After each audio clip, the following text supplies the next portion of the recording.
kepada Abu Bakar buat memimpin sholat berjamaah, Aisyah sempat menolak. Kata Nabi, ya Rasul, kata Aisyah, ya Rasulullah, jangan Abu Bakar. Kenapa? Nanti sholatnya orang tidak ada yang selesai. Karena setiap ngaji pasti nangis. Tapi Nabi berkeras, Nabi mengatakan, muri Abu Bakrin an yusalliya bin nas. Tidak, saya mau Abu Bakar yang memimpin orang untuk sholat berjamaah. Nah, ini menurut mazhab Zahiri adalah penunjukan terhadap Abu Bakar Siddiq radhiyallahu anhu sebagai khalifah. Ini dua kelompok. Kelompok yang ketiga, dan ini kelompok mayoritas. Mayoritas sahabat, mayoritas ulama, bahwa Nabi SAW tidak menunjuk seorang pun dari sahabat sebagai pengganti, melainkan menunjuk dan melainkan menyerahkan urusan itu kepada kaum muslimin. Urusan pengangkatan khalifah, ya, pengganti Nabi sebagai pemerintah atau pelaksana kekuasaan. Waktu itu masih eksekutif dan yudikatif, dua-duanya dikumpul oleh pemerintah.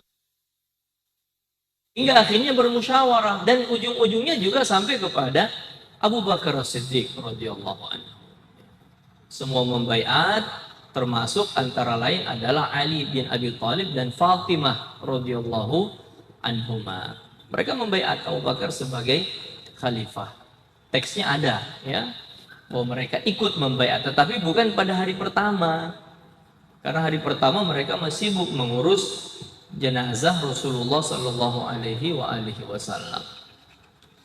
Nah, itu yang Nabi wariskan kepada para sahabat.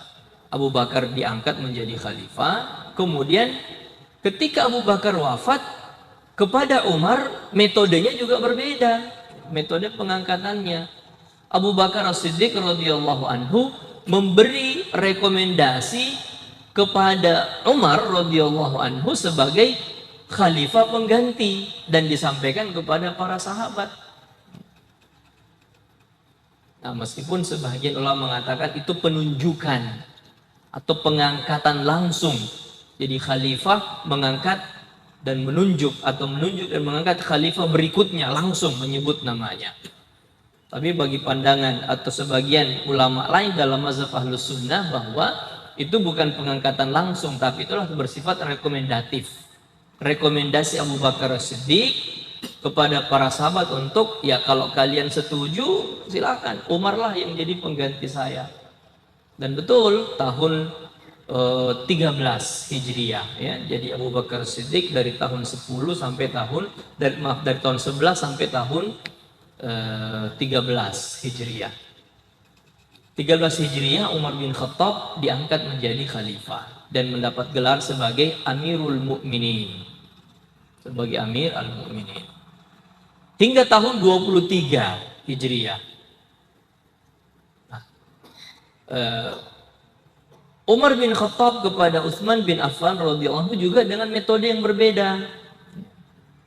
Ketika beliau ditanya, Anda mau apa nih caranya nih kepada khalifah setelah Anda?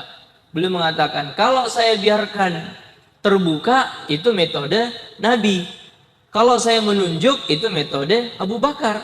Maksudnya dua-duanya benar, dua-duanya boleh. Nah, beliau memodifikasi. Apa itu? Beliau katakan, saya tidak mau mengangkat, tetapi saya tidak mau menunjuk, tetapi saya juga tidak mau membuka luas. Maka direkomendasilah 7 orang sahabat untuk dipilih. Untuk dipilih. Ini 7 orang sahabat. Ada Abdurrahman bin Auf, ada Talha bin Ubaidullah, ada Zubair bin Awam, ada Utsman bin Affan, ada Ali bin Abi Thalib. Dan terakhir nama putranya juga dimasukkan, Abdullah. Ketika orang bilang putra Anda juga masukkan, beliau mengatakan putra saya masukkan, tetapi bukan untuk diangkat sebagai khalifah, hanya untuk membulatkan suara. Kalau seandainya 6 orang ini, 6 ya, jumlahnya 6 orang, awalnya 6 orang ini karena 3-3, maka untuk membulatkan, Abdullah bin Umar masuk sebagai orang ke-7. Tetapi bukan untuk dipilih sebagai khalifah. Karena kata beliau, saya sudah merasa cukup. Saya dan keluarga saya sudah merasa cukup satu kali saja. Saya sajalah yang menjadi khalifah. Keluarga saya tidak usah. Tidak usah menjadi khalifah. Akhirnya setuju. Nah setelah itu mereka berembuk, 7 orang ini. Mereka sepakat masing-masing mencalonkan. 3 orang mencalonkan Utsman bin Affan. 3 orang mencalonkan Ali bin Abi Thalib. Nah tinggal orang yang ke-7. Maka Abdurrahman bin Auf radhiyallahu anhu tidak mau membiarkan urusan besar seperti itu hanya terbatas pada mereka-mereka saja. Maka beliau keliling seluruh rumah di kota Madinah, beliau ketuk. Jadi gini, kami sudah sepakat 2 orang yang direkomendasi, 2 orang calon, Utsman dan Ali. Silahkan, Anda mau siapa? Ternyata mayoritas penduduk kota Madinah menginginkan Utsman bin Affan sebagai khalifah. Maka dipilihlah Utsman bin Affan dan dibaiatlah setelah itu. Tahun 23 sampai tahun 35.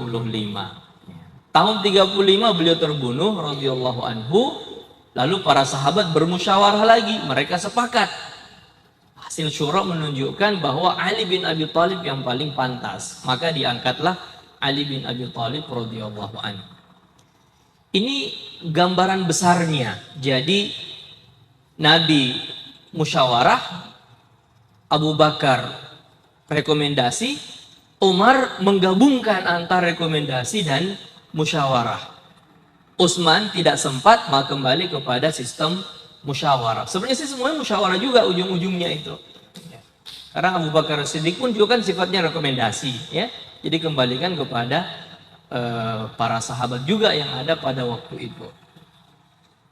Nah, kita semua tahu ketika Ali bin Abi Thalib radhiyallahu anhu memerintah menjadi khalifah, ada 2 peristiwa perang yang terjadi, ya, antara sama kaum muslimin. Pertama perang Onta, perang Jamal. Kedua perang Siffin, perang Siffin. Karena perselisihan antara beliau dengan Muawiyah radhiyallahu anhu tidak bisa dipertemukan. Padahal perbedaan pendapat itu bersifat fikhi, murni bersifat fikih antara beliau dengan Muawiyah. Ali bin Abi Thalib meminta Muawiyah untuk berbaiat kepada beliau karena beliau sudah diangkat sebagai khalifah oleh seluruh kaum muslimin. Muawiyah mengatakan, saya tidak mau membaiat sampai 2 syarat terpenuhi. Syarat yang pertama adalah semua penegakan hukum qisas. Penegakan hukum qisas atas seluruh pembunuh Utsman bin Affan yang waktu itu berlindung di balik pasukan Ali bin Abi Thalib radhiyallahu anhu. Itu syarat yang pertama. Syarat yang kedua adalah eksekutor untuk hukum qisas adalah saya, kata Muawiyah. Mengapa? Karena saya wali darahnya Utsman. Saya wali darah Utsman bin Affan. Itu 2 syarat yang beliau ajukan kepada Ali bin Abi Thalib radhiyallahu anhu untuk memberikan baiat. Ada teks dari Muawiyah radhiyallahu anhu ketika ditanya, apakah memang Anda merasa lebih berhak menjadi khalifah dibanding Ali? Beliau mengatakan tidak. Saya tidak pernah ragu, Ali adalah orang yang paling cocok jadi khalifah. Saya hanya mau dia melakukan 2 hal ini saja. Yang namanya hukum qisas, perkara darah tidak bisa ditunda-tunda. Yang kedua, eksekutornya saya.